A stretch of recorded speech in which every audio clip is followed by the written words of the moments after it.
मुझे अभी पता चला कि मुझे दिल की समस्या है। आप सभी ने कहना था हे प्रभु, परंतु सच यह है कि हम सभी को वो समस्या होती है, दिल की एक आत्मिक समस्या, और हमें यह समझना है कि हमारी क्या है। दिल की एक और समस्या जो आपको बहुत मुश्किल में डाल सकती है वो है एक अक्खड़ दिल, एक ठीठ दिल। भजन संहिता 19, 12, 14। अपनी भूल चूक को कौन समझ सकता है? मेरे गुप्त पापों से तू मुझे पवित्र कर, तू अपने दास को ठिठाई के पापों से भी बचाए रख, वो मुझ पर प्रभुता न करने पाए। ठिठाई का पाप क्या होता है? जब आपका ठीठ दिल होता है वो अशिष्टता और बगावत पैदा करता है, और उसके कारण हम उन लोगों से अनुमति लिए बगैर कुछ करने चले जाते हैं जिनसे हमें अनुमति लेनी चाहिए। वहां अधिकार लेते हैं जहां हमारा अधिकार नहीं होता। वो अभिमानी होना है, बहुत आत्मविश्वासी होना है, और अनुचित रूप से निडर होना है। आपको पता है, यदि आप होशियार होते हैं तो लोगों में इसे पहचान लेते हैं, और मैं ऐसे लोगों के साथ काम नहीं करती। प्रभु, मुझे एक ऐसे कर्मचारी को काम पर रखना याद है, साथ ही उसकी पत्नी को भी, और उस व्यक्ति को काम करते केवल एक सप्ताह हुआ था कि उसने मुझे एक पत्र लिखा, एक विस्तृत पत्र लिखा, जिसमें से उन सब बातों का ब्यौरा था जो उसे सेवकाई में गलत दिखी। ये करना मूर्खता थी। उसने वो हमारी नजरों में ऊंचा नहीं उठने वाला था। सो हमने उससे बात की, दिल खोलकर बात की, उसे एक और मौका दिया। 2 सप्ताह बाद उसने दोबारा वही काम किया, परंतु अब वो जाकर सब लोगों को हमारे दोष बता रहा था। सो हमने उसे निकाल दिया। उसका एक अक्खड़ रुख था। यदि आप आकर ये सोचना आरंभ करें कि आपका काम है सबको उनके दोष बताना, ये ठीठता है।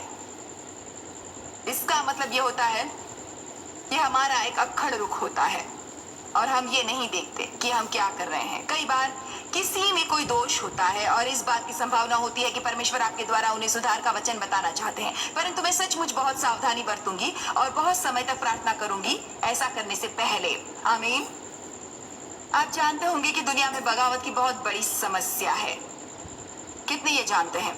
कोई भी किसी की सुनता नहीं, और गिरजे में आकर भी लोगों को ऐसे ही रुख की समस्या होती है। एक बार 2 महिलाएं इस बात पर झगड़ने लगी कि कौन सामने की कतार पर बैठेगा। बाइबल में लिखा है कि अंतिम कुर्सी लो और किसी को अपने सामने आने दो, और एक मसीही सभा में सामने की सीट के लिए झगड़ना नहीं चाहिए।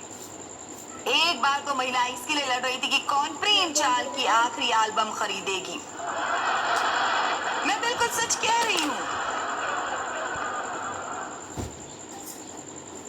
उसका कारण दिल की समस्या है। अब हम पतरस के बारे में सोचते हैं। मत्ती 14, 28, 29 में जब पतरस ने यीशु को पानी पर चलते देखा, इससे हमें एक बात समझ में आती है। उसने भी यूं ही नाव में से कूद कर ये नहीं कहा मैं भी चलूंगा। उसने कहा, प्रभु यदि ये आप हैं तो मुझे अपने पास पानी पर आने की आज्ञा दें। सो उसने असल में नाव में से निकलने की अनुमति मांगी थी, क्योंकि वो इतना होशियार था कि जानता था कि यदि परमेश्वर उसकी मदद नहीं करेंगे तो उसके लिए पानी पर चलना असंभव होगा। ये छोटा सा अंतर होता है उन लोगों में जो अक्खड़ होते हैं और उनमें जो नहीं होते। आत्मविश्वासी होना बढ़िया है। मैं आत्मविश्वासी हूँ और निडर हूँ, पर मुझे सीखना पड़ा था। मुझे वो सीखना पड़ा था। आरंभ करने पर मैं ये नहीं जानती थी, क्योंकि मुझ में भी वैसा ही अभिमान और अक्खड़ता थी। मैं ये कर सकती हूँ, मैं ये कर सकती हूँ, परंतु मुझे ये कहना सीखना पड़ा, क्या मैं ये कर सकती हूँ? क्या आप चाहते हैं मैं ये करूं? क्या मेरा ये करना ठीक होगा? और यदि वे मुझे मना करते तब भी अच्छा रुख रखना, कहना ठीक है कोई बात नहीं। यदि आप निर्णय बदलें तो मुझे बता दें। और मैं यहाँ तक कहूंगी कि हम मसीही कहलाने के लायक नहीं होते जब तक हमारा हृदय विनम्र न हो और हम ऐसे अक्खड़ रूखों से छुटकारा न पाए कि हमें हर चीज का ज्ञान है और सारी दुनिया के दोष सुधारते रहना हमारी जिम्मेदारी है। कितनों को स्वयं इतनी समस्या है कि उन्हें किसी और की समस्याएं हल करने की जरूरत नहीं है। ठीक है, दिल की अगली समस्या जिससे हमें सावधान रहना है, पाखंडी आंकने वाला दिल। आइए मत्ती 23 देखते हैं। चलिए मत्ती 23 देखते हैं। पाखंडियों के बारे में वे बाइबल का सबसे बढ़िया अध्याय है। पाखंडी वो होता है जो अन्य सभी को बताता है उन्हें क्या करना है और स्वयं कुछ नहीं करता।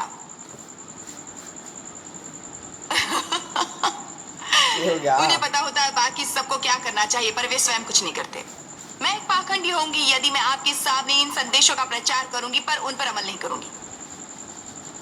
पाखंडी ऐसा होता है, एक ऐसा व्यक्ति जिसे दिमागी ज्ञान होता है परंतु वो अमल नहीं करता। गिरजों में हम इस बारे में सावधान रहना चाहते हैं क्योंकि हम बैठकर प्रेम के बारे में संदेश सुनते हैं, हम क्षमा और रहम के बारे में संदेश सुनते हैं, हम कहते हैं आमीन आमीन आमीन, पर अपनी बाइबल को रंगते हैं, हम पीले और गुलाबी रंगों से रेखांकित करते हैं और उसके आसपास सितारे बनाते हैं और हर चीज का सबूत हमारे अमल करने में दिखता है। तुम उन्हें उनके फल के द्वारा जानोगे। मैं आप सभी को चुनौती देती हूँ, जैसे मैंने कल कहा था, अपने साथ इस सप्ताह एक छोटी सी मुलाकात करो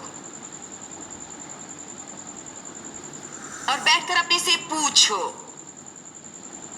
क्या मेरे कोई बुरे रुख हैं?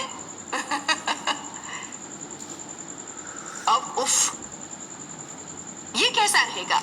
मैं किसी का जीवन बेहतर बनाने के लिए क्या कर रहा हूं?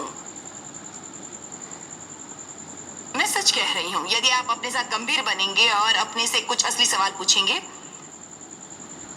क्या हमें अपनी आज्ञाकारी के स्तर से अधिक शिक्षा मिलती है? हमें प्रेम चाल पर और कितनी बाइबल स्टडीज की जरूरत है? तब जाकर हम असल में प्रेम द्वारा चलेंगे। ये सब बातें सुनना आसान होता है, करना कठिन होता है। क्या आप केवल गिरजे जाकर घर लौटते हैं और शायद गिरजे के बाद मित्रों के साथ खाना खाने चलते हैं और प्रचार की धज्जियां उड़ाते हैं? सच बताइए, मैं भी हमेशा यही करती थी। रविवार को यही हमारा सबसे प्रिय काम था। मैं आपसे सच कह रही हूँ, ये एक बढ़िया रविवार होता। हम गिरजे जाते, फिर भोजन करने जाते। गिरजे के अभिजात सामाजिक दल के साथ जिसमें प्रवेश करने के लिए मैंने बहुत कष्ट उठाए।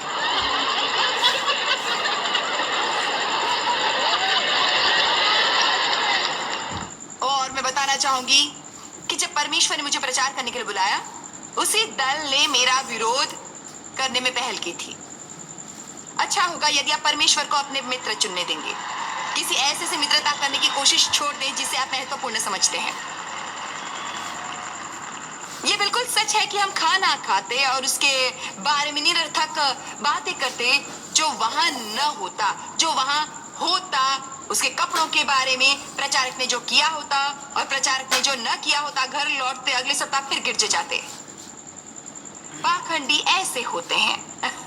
वे धार्मिक व्यक्ति होते हैं जिन्हें पता होता है क्या सही है, पर वे करते नहीं हैं।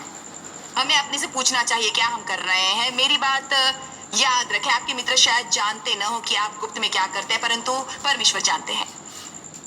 बाइबल में लूका 12 में लिखा है कि ऐसा दिन आएगा जब सब कुछ जो बंद द्वारों के पीछे छिपा है सामने आएगा। डेव और मैं रविवार सुबह झगड़ते और बहस करते और गिरजे जाते वक्त राह में चिल्लाते रहते, परंतु जैसे ही गिरजे के द्वार पर पहुंचते, प्रभु की महिमा,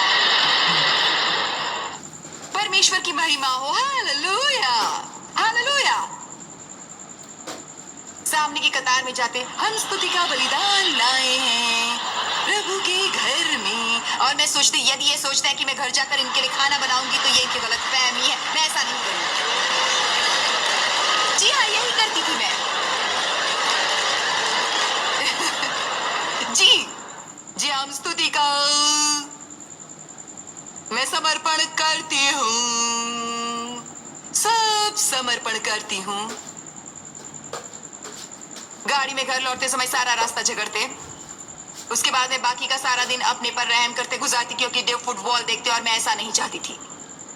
अगले सप्ताह फिर गिरजे जाती और यही सब दोहराती। मेरा ये कहना कि मसीहत केवल यही तक सीमित नहीं है, हमें सच्चे बनना है। हम क्या करते हैं वो नहीं जो हम दिखाते हैं, बल्कि जो करते हैं। मुझे ये समझ नहीं आता कि परमेश्वर के लिए वो महत्वपूर्ण था जो मेरे दिल में था। आप स्क्रीन पर देखकर वचन दोहरा सकते हैं, कठपुतलियां भी ये कर सकती हैं। आपके दिल में क्या है? पर बाइबल के अनुसार जब आप आपकी भेंट को वेदी पर लाए, यदि आपके मन में अपने भाई के विरुद्ध कुछ हो तो अपनी भेंट वही छोड़ दो और पहले अपने भाई के साथ शांति बहाल करो, उसके बाद आकर तुम परमेश्वर की आराधना करो। हम परमेश्वर की सही तरीके से आराधना नहीं कर सकते यदि हमारे दिलों में कूड़ा भरा हो। आपके दिल की अवस्था कैसी है? क्या कभी उसकी जांच करवाई है आपने? मैं वर्ष में एक बार करवाती हूँ जब मैं डॉक्टर के पास अपने शारीरिक दिल के लिए जाती हूँ, परंतु मेरे दिल की लगभग रोज जांच होती है डॉक्टर यीशु द्वारा। आमीन। पाखंडी। मत्ती 23:1। तब यीशु ने भीड़ से और अपने चेलों से कहा, शास्त्री और फरीसी मूसा की गद्दी पर बैठे हैं, इसलिए वे तुमसे जो कुछ कहे वो करना और मानना, परंतु उनके से काम मत करना, क्योंकि वे कहते हैं पर करते नहीं। कितने पाखंडियों से पूर्णता तंग आ गए हैं। मैं घर पर कुछ करके यहाँ आकर कुछ दिखावा करके घर जाकर कुछ और काम नहीं करती। पहले मैं ऐसी थी। मेरे विचार से सभी आरंभ में ऐसे होते हैं, इसलिए परमेश्वर को हमारे साथ निपटना पड़ता है, लगातार निपटना पड़ता है। उसके बाद भी हमें थोड़ी सफलता देते हैं और देखते हैं कि हम उसे कैसे संभालते हैं। यदि हम संभाल सके तो थोड़ी और देते हैं, थोड़ी और देते हैं। मैं नहीं समझती कि ऐसा कोई होगा जो अपनी नियति को पूरा करता है, उसे नहीं जो परमेश्वर की उसके लिए होती है। और उसका कारण दिल की घटिया समस्या है। सब ठीक और जीवित है ना यहाँ पर? अच्छा, अब एक पाखंडी और क्या करता है? वचन 4 में एक ऐसे भारी बोझ को जिनको उठाना कठिन है बांध कर उन्हें मनुष्यों के कंधों पर रखते हैं, परंतु आप उन्हें अपनी उंगली से भी सरकाना नहीं चाहते। वे अपने सब काम लोगों को दिखाने के लिए करते हैं। अगले वचन में कहा है, जीवनारों में मुख्य जगह और सभा में मुख्य आसन। वचन 7 और बाजारों में नमस्कार और मनुष्य में रब्बी कहलाना उन्हें भाता है। मुझे पता है कि शायद मुश्किल में पड़ जाऊंगी, परंतु कोई बात नहीं, अब यूं भी मेरे लिए बहुत देर हो गई है। मैं पहले ही बहुत लोगों के साथ मुश्किल में पड़ चुकी हूँ, विशेष रूप से धार्मिक संप्रदायों के साथ। मुझे बहुत मजा आता है जब सब मेरी उपाधि जानना चाहते हैं। हम आपको क्या पुकारे? बिशप, रेवरेंड, पता है ऐसी अन्य बहुत सी उपाधियां हैं, मुझे सब याद नहीं आ रही। कुछ और उपाधियां कौन सी हैं? डॉक्टर। हाँ, मुझे डॉक्टरी भी मिली है, परंतु उसके कारण मैंने अपने को डॉक्टर नहीं माना, आरंभ किया। यदि कोई करना चाहे तो इसमें गलत नहीं है, परंतु मैं नहीं करना चाहती, सचमुच। इसलिए लोग पूछते हैं, वैसे आपकी उपाधि क्या है? मैं कहती हूँ, मैं जॉयस हूँ, केवल जॉयस।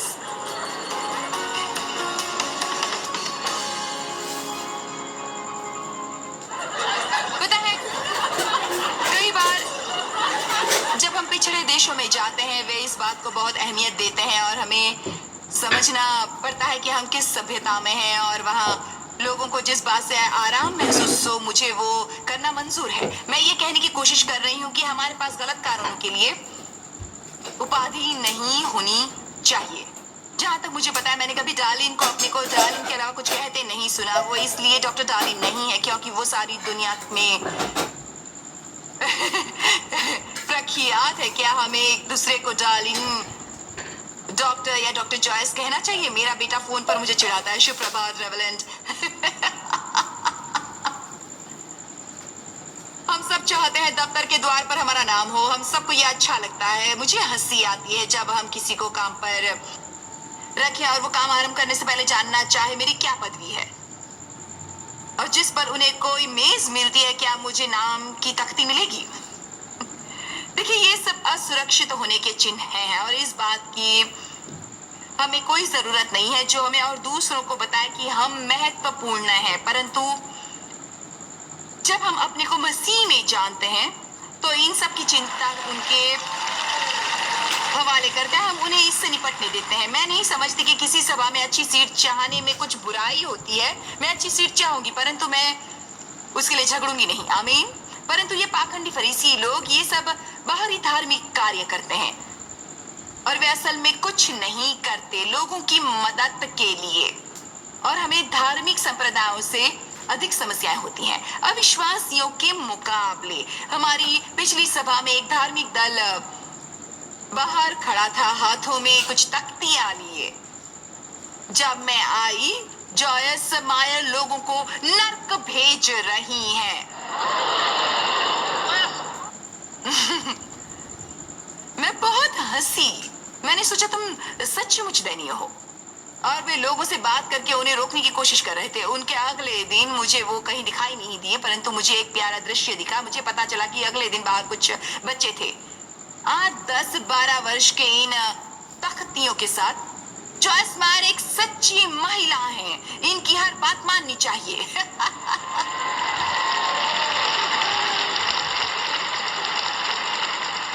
मैं आपको बता सकती हूँ कि तख्तियों वाले वे लोग किसी धार्मिक दल के थे।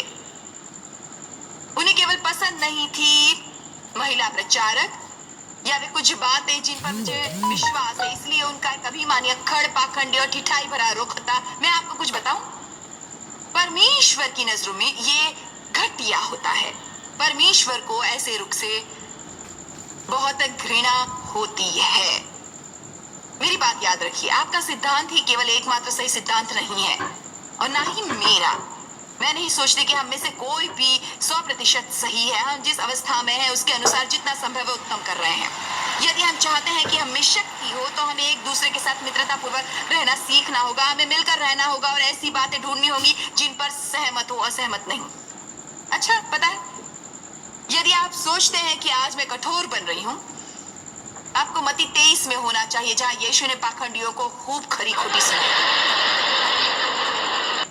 आप में से कितने तैयार हैं? मत्ती 23:23, तुम पर हाय। मुझे नहीं पता ये क्या है, पर मैं सचमुच वो नहीं चाहूंगी। हे कपटी शास्त्री और फरीसियों, तुम पर हाय। तुम पुदीने और सौंफ और जीरे का 10वां अंश देते हो, परंतु तुमने व्यवस्था की गंभीर बातों को छोड़ दिया है, अर्थात न्याय और दया और विश्वास को। वे क्या कह रहे हैं? तुम जन्मदिन के पैसों का दशमांश देते हो क्योंकि वे करना धार्मिक काम है, परंतु तुम किसी की मदद नहीं करते। तुम नीचे झुककर किसी गरीब की मदद नहीं करते। तुम अपना भोजन बांटते नहीं हो किसी विधवा या अनाथ के साथ। उन्होंने कहा, तुम धार्मिक हो। हम गिरजे जा सकते हैं, सेवा कर सकते हैं, उच्च पदवी पा सकते हैं, अभिवादन कर सकते हैं, भजन मंडली में गा सकते हैं, अपने हर पैसे पर दशमांश दे सकते हैं। ये सब अच्छा है, परंतु यदि ये गलत कारणों से किया जाए तो परमेश्वर को अच्छा नहीं लगता। यदि आप अपने दिल को जांचना और उसकी सही अवस्था जानना चाहें, मैं आपको बताना चाहूंगी आप कैसे दिल की जांच करवा सकते हैं। अपने से पूछे, मैं किसी दूसरे के लिए क्या करता हूँ? मैं किसी और का जीवन बेहतर बनाने के लिए क्या कर रहा हूँ? क्या आज मैं किसी के चेहरे पर मुस्कुराहट लाया हूँ? क्या मैंने किसी को प्रोत्साहित किया है? क्या मैंने किसी एकाकी व्यक्ति की मदद की? क्या मैंने किसी का जीवन बेहतर बनाया? क्या आप मेरे साथ सहमत है? चलिए, घबराइए मत, आप रात को दोबारा आ सकते हैं। याद रखिए, हमें कभी कभार ऐसी बातें सुननी चाहिए, क्योंकि यदि हम नहीं सुनते तो हमारे रुख बुरे बनते हैं और हम उनके बारे में अनजान होते हैं, क्योंकि कोई उनका विरोध नहीं कर रहा होता और उनकी बहुत दया और रहम होता है, यानी कि परमेश्वर का।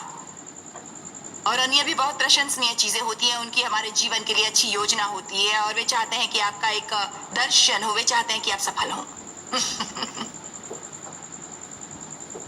वचन 24 है, अंधे अगुओं, तुम मच्छर को तो छान डालते हो परंतु ऊंट को निगल जाते हो। कितने इसका मतलब समझ रहे हैं? ऐसा होता है कि कोई मेरी बालियों के बारे में लिखता है, मेरे विचार से उनकी बालियां बहुत घटिया हैं। मैं कुछ कहूं, आपका रुख मेरी बालियों से कहीं बदतर है।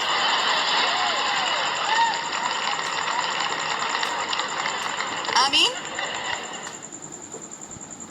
यदि आपको कुछ जड़ाऊ गहनों से समस्या है, आपको स्वर्ग में सचमुच असुविधा होगी। वहां की सड़कें सोने की हैं और द्वार एक मोती से बना है और हर चीज पर हीरे मोती और पन्ने जड़े हुए हैं। आप जिस तरह की जगमगाती चीज की जांच करेंगे, बात करेंगे, स्वर्ग में वो सब मिलेंगी। हे कपटी शास्त्रियों, वचन 25 और फरीसियों तुम पर हाय, तुम कटोरे और थाली को ऊपर से तो मांजते हो, परंतु वे भीतर अंधेरा, असंयम, लूटपाट और चोरी से भरे हैं। हे अंधे फरीसी, पहले कटोरे और थाली को भीतर से मांज कर वे बाहर से भी स्वच्छ हो। हे कपटी शास्त्रियों और फरीसियों पाखंडियों, तुम पर हाय, तुम चुना फिरी हुई कब्रों के समान हो, जो ऊपर से तो सुंदर दिखाई देती हैं, परंतु भीतर मुर्दों की हड्डियों से भरी होती हैं। देखा मैं कहाँ कठोर हूँ। अंतिम वचन, इसी रीति से तुम भी ऊपर से मनुष्यों को धर्मी दिखाई देते हो, परंतु भीतर कपट और अधर्म से भरे हो। यूहन्ना 4 में कहा है कि परमेश्वर एक आत्मा है और उनकी आराधना करने वालों को उनकी आराधना करनी चाहिए आत्मा में, सच्चाई और वास्तविकता में। ये नहीं कहा कि वे ऐसे लोगों को ढूंढ रहे हैं जो आराधना करेंगे, बल्कि ये कि वे आराधना करने वाली को ढूंढ रहे हैं जो उनकी आराधना करेंगे। मैं आपसे पूछना चाहती हूँ, क्या आप केवल गिरजे जाकर आराधना करते हैं या आपकी वैसी जीवन शैली है? देखिए, आराधना करने वाला ऐसा जीवन जीता है जिससे परमेश्वर की आराधना होती है। क्या आप सहमत हैं? आप इसे बाहर आए, मुझे कितनों को वो अंजीर का वृक्ष याद है जिसे यीशु ने श्राप दिया था? मैं वहां जाने वाली नहीं हूँ, पर यह कहानी सचमुच अद्भुत है और मैंने उस अंजीर के वृक्ष से बहुत कुछ सीखा है और मुझे खुशी है कि मैं आखिरकार समझ गई हूँ, क्योंकि यीशु कहीं जा रहे थे और बाइबल के अनुसार उन्हें भूख लगी थी। सब कहिए यीशु भूखे थे। कितने जानते कि वे ऐसी भूख दुनिया में रहते हैं जहाँ बहुत से भूखे लोग हैं। मैं शारीरिक भूख की बात नहीं कर रही, मैं उन लोगों की बात कर रही हूँ जिन्हें परमेश्वर की जरूरत है, प्रकाश की जरूरत है, सत्य की जरूरत है, आशा की जरूरत है, किसी असली चीज की जरूरत है जिसका सहारा ले सके। आप जहाँ काम करने जाते होंगे वहां लोग होंगे जो भूखे होंगे, आप जहां पढ़ने जाते होंगे वहां भूखे लोग होंगे। यीशु जब वहां से गुजर रहे थे, लिखा है कि वे भूखे थे और उन्होंने दूर एक अंजीर का वृक्ष देखा जिस पर पत्तियां थी। वे वहां गए कुछ फल खाने के लिए, पर वहां फल नहीं था। सो उन्होंने उसे श्राप देकर ये कहा, तुम पर कभी फल नहीं होंगे। मुझे कभी ये समझ नहीं आया था, मुझे असल में अंजीर के वृक्ष पर रहम आया। मैं सोचती थी ये नाइंसाफी है, केवल इसलिए कि उसके पास वो नहीं था जो आपको चाहिए। परंतु बाद में मैंने एम्प्लीफाइड बाइबल की टिप्पणी में देखा, लिखा था जब अंजीर के वृक्ष पर पत्तियां हों, देखिए आपको ये समझना है, जब अंजीर के वृक्ष पर पत्तियां हों तो उनके नीचे फल होने की अपेक्षा होती है। यीशु ने पत्तियां देखी, बम्पर स्टिकर, यीशु पेन, गिरजे में हाजिरी, टेप रिकॉर्डर। Come on.